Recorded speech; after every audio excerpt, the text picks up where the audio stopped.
The fact that the CIA and Army intelligence both take psychic ability seriously comes as a surprise to a lot of people. But what if I told you that one of the key players in the CIA's MKUltra mind control experiments, who popularized LSD and DMT, was a boy genius from the Pacific Northwest who invented a free energy device and talked to aliens? I'd like to introduce Colonel Dr.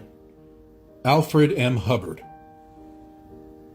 In 1919, Al Hubbard invented a free energy device. First, he hooked it up to a boat and drove around the harbor with no power. Then he hooked it up to a car and did the same. Then in 1921, he started up a $5 million company and invented an X-ray machine that fits in the palm of your hand. When asked how he got the idea for the machines, he said he was out on a hike and that two balls of light came down from the sky and introduced themselves as angels and gave him the idea and said that he had a great life mission. His company got bought out, he became fabulously wealthy, and then he disappeared. He pops up a little bit later as a prohibition agent running sting operations on people trying to sell liquor across the border. He became an early federal agent and later worked with the OSS. After becoming an agent, Hubbard disappears for a bit until he shows up in the mid-1950s as Dr. Al Hubbard with a fake degree and starts importing large amounts of LSD across the Canadian border.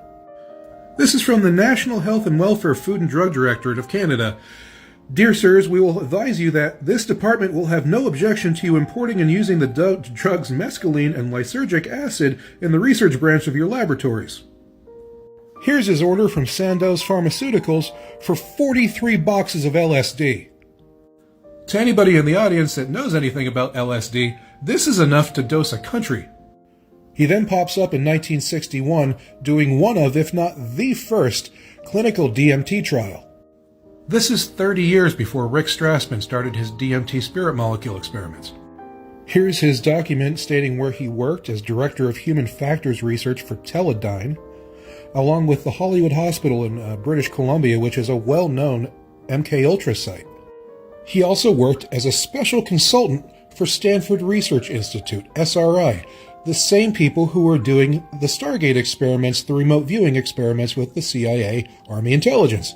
And here's good old Colonel Dr. Al sitting with his protege Timothy Leary and Sidney Gottlieb of MKUltra. Al stated clearly that he was being guided by alien intelligences to do his LSD work so he could change people into a new type of person. And he's not alone, so stay tuned for part 2.